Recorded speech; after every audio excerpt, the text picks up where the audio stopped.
When a narcissist realizes you refuse to be controlled, they'll do this. There comes a moment in every narcissistic relationship when the dynamic suddenly changes, and that moment is not when you argue harder, explain yourself better, or finally prove your worth to them. The moment everything changes is when the narcissist realizes that you are no longer willing to be controlled, manipulated, or emotionally managed by their behavior. For a narcissist, control is not simply something they enjoy having, but something they depend on to protect their fragile sense of self and maintain their version of reality. As long as they can influence your emotions, dictate your reactions, and keep you questioning yourself, they feel powerful, secure, and in charge of the relationship. But the instant you stop responding the way they expect, something begins to happen beneath the surface that they rarely want anyone to see. The confident image they project starts to crack because your independence threatens the foundation on which their emotional power was built. And when a narcissist realizes you have refused to be controlled, they rarely walk away quietly or accept your freedom with grace. Instead, they often begin a series of predictable behaviors designed to pull you back into the role they need you to play. The first thing many narcissists do is increase the intensity of their manipulation, because they assume your resistance is only temporary. They believe that if they apply more pressure, create more confusion, or provoke stronger emotions, you will eventually return to old patterns. This is why many people notice that the narcissist becomes more dramatic, more emotional, and sometimes even more aggressive after losing control. The tactics that once worked effortlessly suddenly stop producing results, and that creates frustration that can quickly turn into desperation. You may notice them picking unnecessary arguments over issues that never mattered before because they are testing whether they can still affect your emotional state. They may criticize you more frequently, challenge your decisions, or deliberately provoke reactions just to see if they still have access to your emotions. What looks like random conflict is often an attempt to regain influence over someone who has started thinking independently. The second thing they often do is play the victim, because victimhood becomes a powerful tool when direct control is no longer effective. Instead of openly demanding obedience, they begin creating stories in which they appear misunderstood, abandoned, or unfairly treated. Suddenly, the person who spent months or years dismissing your feelings begins demanding endless sympathy for their own emotional struggles. This strategy serves two purposes because it shifts attention away from their behavior while making you feel guilty for setting healthy boundaries. Many people fall back into the cycle at this stage because compassion gets confused with responsibility. They start questioning whether they are being too harsh, too distant, or too unforgiving, even though they are simply protecting themselves. The third thing a narcissist often does is attempt to rewrite history because control over the narrative helps them preserve their self-image.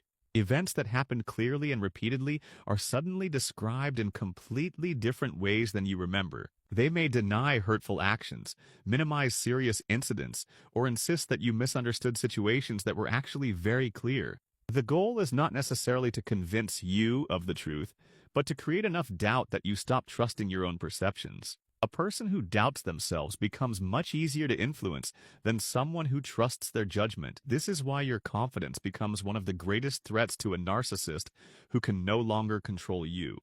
The fourth thing they often do is recruit other people into the situation because outside validation helps compensate for lost influence. Friends, family members, coworkers, or even strangers may suddenly hear a version of the story that paints them as the innocent party. The narcissist hopes that social pressure will succeed where direct manipulation has failed. If enough people question your choices, criticize your boundaries, or encourage reconciliation, they believe you may eventually give in. This behavior is rarely about resolving conflict, and is usually about rebuilding control through indirect channels. The fifth thing they do is become unexpectedly charming, because they recognize that force is not always the most effective strategy. The same person who recently criticized, ignored, or devalued you may suddenly become affectionate, attentive, and understanding. Many people become confused during this stage because the narcissist appears to have changed overnight. But temporary kindness often arrives not because they respect your boundaries, but because they fear losing access to you completely. The affection is designed to remind you of the version of them you always hoped would stay. They know that emotional memories can be powerful enough to make people overlook ongoing patterns of behavior. The sixth thing they often do is test your boundaries repeatedly because they need to know whether your changes are permanent. The tests may seem small and insignificant at first glance, but they reveal important information about your resolve. They might send casual messages, make unexpected appearances, or create situations that require your attention. Each interaction becomes an opportunity to measure whether they can still influence your decisions and emotions. What matters is not the size of the test, but your willingness to maintain the boundary despite discomfort. Every time you remain consistent, you communicate something the narcissist does not want to hear. You communicate that your peace matters more than their approval, and that your identity no longer depends on their validation. That realization can be deeply unsettling for someone who built their power around controlling how others think and feel. The seventh thing they often do is become angry when all other strategies fail, because anger frequently emerges when entitlement meets resistance. A narcissist who believes they should have unlimited access to your time, energy, and attention may see boundaries as a personal attack. What you experience as self-respect, they may interpret as rejection or defiance. This anger is not proof that your boundaries are wrong, but evidence that they are disrupting a system that once benefited them. The stronger your independence becomes, the more obvious it becomes that their old methods are losing effectiveness. And that is exactly why maintaining your boundaries is so important during this stage. When someone has spent years controlling others, they often expect resistance to collapse eventually. They count on exhaustion, guilt, loneliness, and self-doubt to bring people back into familiar patterns. But every day you remain committed to your growth, you weaken the influence those tactics once had over your life. The most powerful thing you can understand is that a narcissist's reaction to losing control is not a reflection of your worth. It is a reflection of their inability to accept a relationship that is built on equality instead of dominance. Healthy people may feel disappointed when boundaries are set, but they ultimately learn to respect them.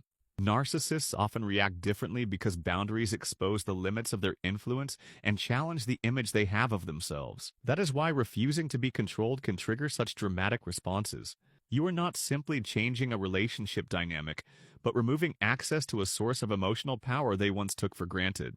And when they finally realize that you are serious, that you are no longer available for manipulation, and that you genuinely trust yourself, something remarkable happens. The control they once had begins to disappear, and the freedom you thought you had lost starts returning to you piece by piece. The moment a narcissist realizes they can no longer control you may be uncomfortable, emotional, and challenging. But it is also the moment you begin reclaiming your voice, your confidence, and your ability to define your own life. Because the greatest threat to a narcissist is not revenge, anger, or confrontation.